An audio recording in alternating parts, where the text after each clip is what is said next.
बलूचिस्तान दहशतगर्दों के निशाने पर है। जाफर एक्सप्रेस पर आज होने वाले इस बड़े हमले की ताज़ा तरीन डिटेल्स आपके सामने रखेंगे। अब तक जो इन्फॉर्मेशन आपको नहीं मिल सकी क्योंकि सोशल मीडिया पर ऐसी खबरें या वीडियोस गर्दिश कर रही हैं जो कि फेक हैं, उनका ताल्लुक इस वाक़ये से नहीं है। लेकिन अभी रात के वक्त में जो वहाँ पर ऑपरेशन हो रहा है, उस ऑपरेशन की क्या डिटेल्स हैं, ये जो तमाम अफराद इस ट्रेन में सवार थे जिनकी तादाद 400 या 500 के करीब बताई जाती है, जिनमें खवातीन और बच्चे भी शामिल हैं, ये किस हाल में हैं, वहाँ अंधेरा है और यह भी बताया जा रहा है कि मवासलात का निज़ाम नहीं है, मोबाइल फ़ोन सर्विस या इंटरनेट सर्विस नहीं है, जिसकी वजह से वहाँ से इतलात आने, खबरें आने में वक्त लग रहा है। लेकिन अब से ज़रा देर पहले हमारे न्यूज़ रूम में जो डिटेल सामने आई हैं इस हमले के बाद से लेकर जब 1:30 बजे आज ये वाक़या हुआ, वो आपके सामने शेयर करेंगे। मैं हूं आदिल अजीज़ खानज़ादा और आप देख रहे हैं न्यूज़ 24/7 उर्दू।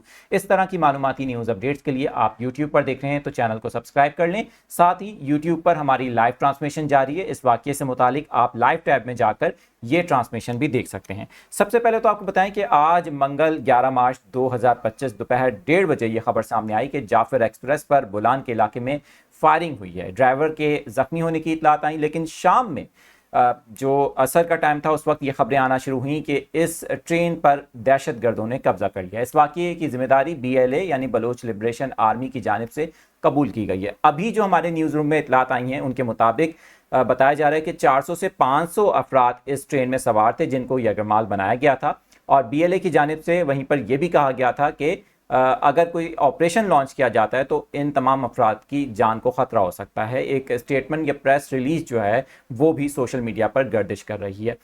अभी हमारे पास जो इन्फॉर्मेशन सामने आ रही है उनके मुताबिक 60 के करीब ऐसे मुसाफिर हैं जिन्हें रिहा किया गया है, लेकिन उनमें भी ऐसी फैमिलीज शामिल हैं जिनके चंद अफराद को रिहा नहीं किया गया। बताया जा रहा है कि रिहा किए जाने वाले अफराद को ट्रेन से उतारा गया और उसके बाद उनका शनाख्ती कार्ड चेक किया गया।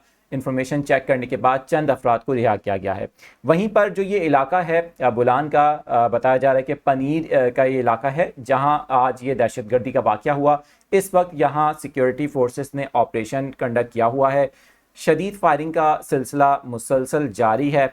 दहशतगर्दों की ज़ाहिर तादाद ज़ायद बताई जा रही है, लेकिन जो पाकिस्तानी फोर्सेस हैं और सिक्योरिटी ज़राए हैं वो ये बता रही हैं कि दहशतगर्दों के ख़ात्मे तक ये ऑपरेशन आज रात जारी रह सकता है।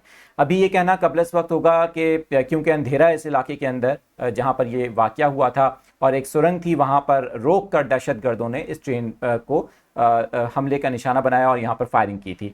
तो जो दहशतगर्द इस वक्त मौजूद हैं, क्या उनके साथ वो तमाम अफराद जो हैं अभी भी इस ट्रेन के अंदर हैं या उन अफराद को ट्रेन से निकाल दिया गया है? क्योंकि 400-500 एक बहुत बड़ी तादाद होती है। इनकी जानों को लेकर जो इनकी फैमिलीज़ हैं वो काफ़ी ज़्यादा इस वक्त तशवीश में मुब्तला हैं। बलूचिस्तान में इस वक्त इस इलाके के अंदर ख़ास तौर पे ज़िला सिब्बी में जो हॉस्पिटल्स हैं एमरजेंसी वहाँ पर पहले ही नाफिज कर दी गई थी। क्वेटा रेलवे स्टेशन पर कोई भी इंफॉर्मेशन अभी तक मुसाफिरों को या फिर जो ख़ास तौर पे उन मुसाफिरों के लवाहिकीन हैं उनको नहीं दी जा रही हैं। हम कोशिश कर रहे हैं इससे मुतालिक जो मज़ीद डिटेल्स हमारे पास आएँ वो भी आपके सामने शेयर की जाएं, आपके सामने रखी जाएं। इस दौरान आप हमारी लाइव ट्रांसमिशन को यूट्यूब पर लाइव टैब में आकर देख सकते हैं।